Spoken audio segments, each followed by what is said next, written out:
En estas fiestas pintamos tus oídos con todo el color. Pride Radio, la radio diversa.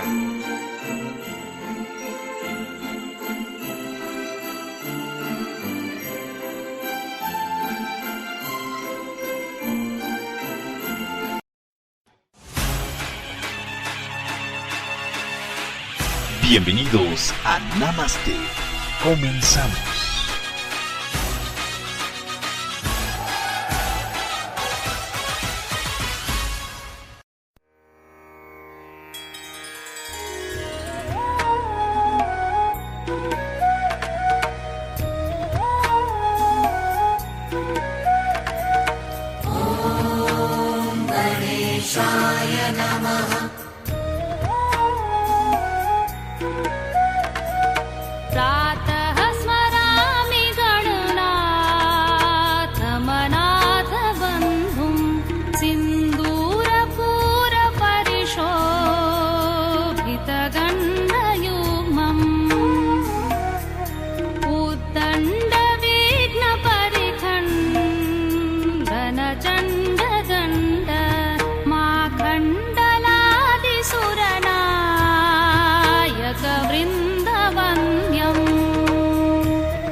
ज्ञानकानन विनाशनः व्यवाह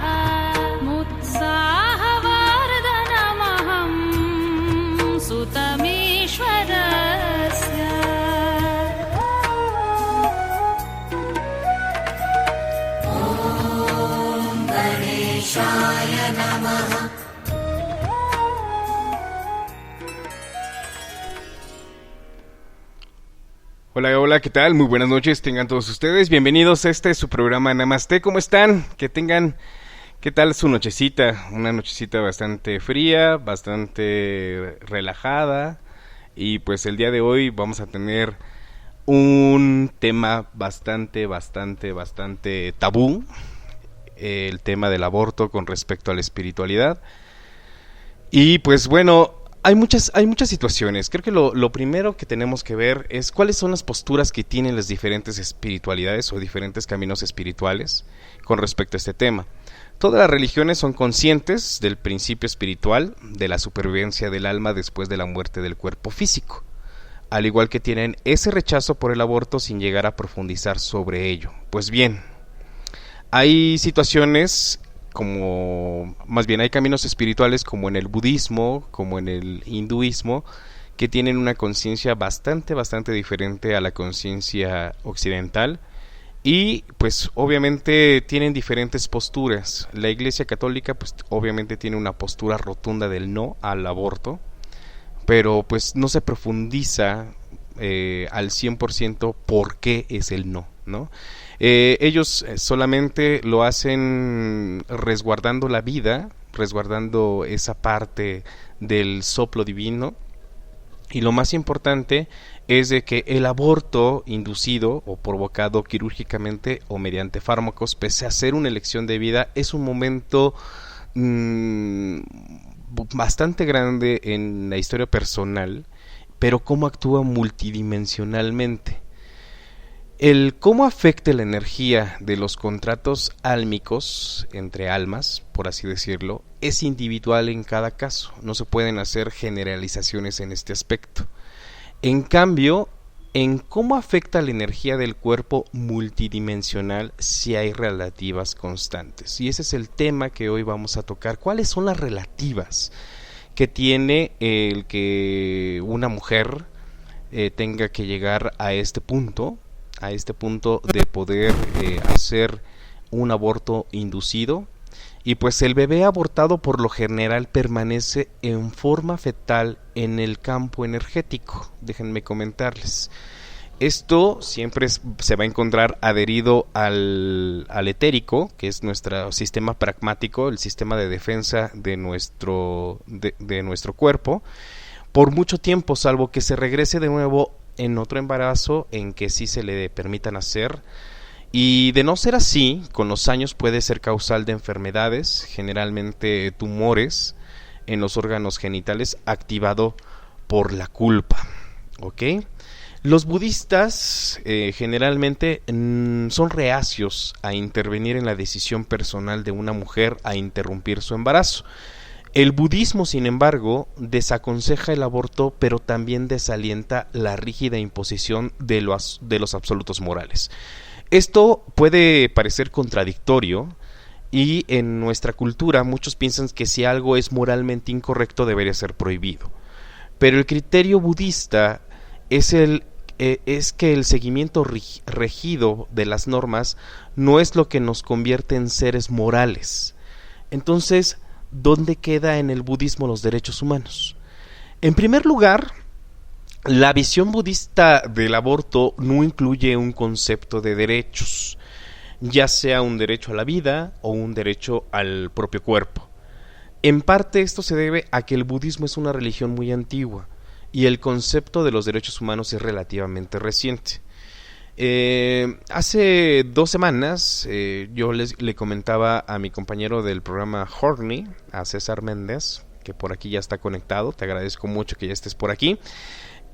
Pues la situación, ¿no? Cómo nosotros lo vemos desde la parte espiritual, el que una mujer tenga que inducirse a un aborto asistido, ya sea médico o por una relación que no haya sido propia, por ejemplo, que haya sido víctima de una violación. Cómo es el que afecta la espiritualidad y cómo tiene que hacer una trascendencia energética con respecto al tema. Entonces,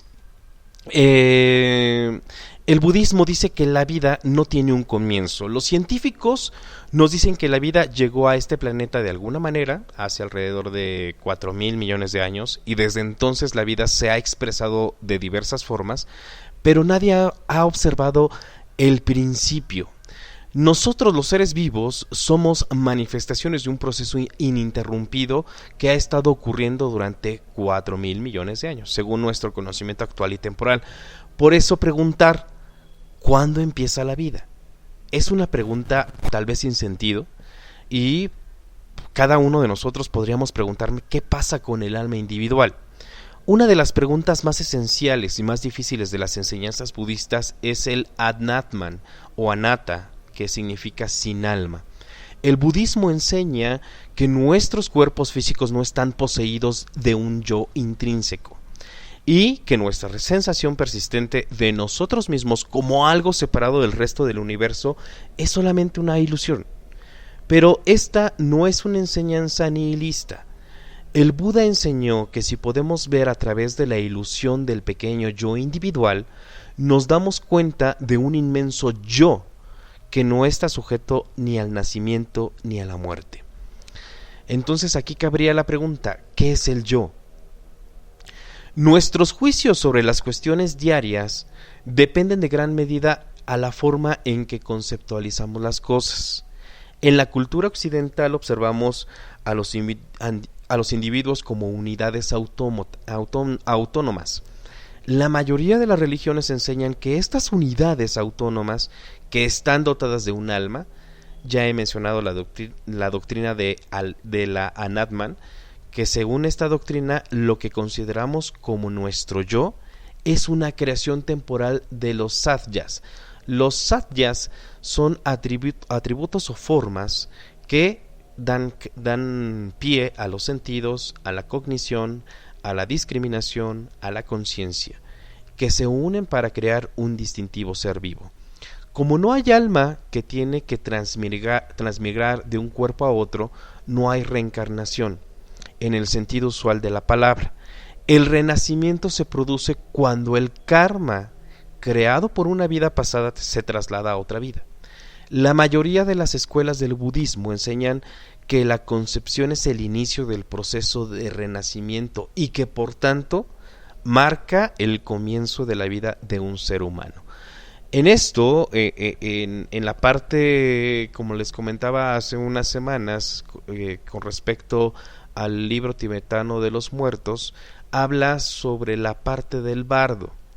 Este estadio en el cual el alma se encuentra con diferentes pruebas para llegar a su siguiente renacimiento, que inclusive se dice para las creencias budistas que nosotros tenemos la posibilidad de elegir cuáles van a ser nuestros padres. El primer concepto o precepto budista es el que a menudo se traduce como me comprometo a abstenerme de destruir la vida. Algunas escuelas del budismo hacen una distinción entre la vida animal y la vegetal, y otras no la hacen, aunque la vida humana es más importante. ¿Para quién?